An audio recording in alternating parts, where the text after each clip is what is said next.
आवश्यक नाही, अनावश्यक गोष्टीला जास्त महत्त्व दिलं जातं आणि ज्या समाजाला खऱ्या ज्या विचारांची गरज आहे त्या विचारांचा कुठेतरी आज विसर पडलेला आपल्याला पाहायला मिळत आहे. आम्ही कायम पाहतो.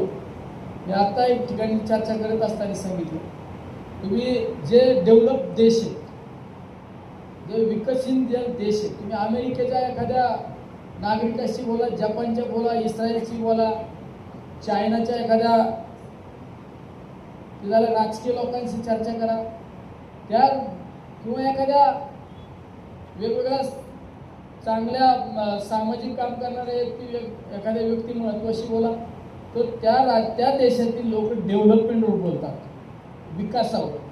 पण आज आपल्या भारताचं एक दुर्भाग्य आहे, आपल्या भारतातल्या एखाद्या राजनीती करणाऱ्या माणसाशी बोललं, तुम्ही सामाजिक काम करणाऱ्या माणसाशी बोललं, तर तो जाती धर्माला महत्त्व जास्त दिलं जातं.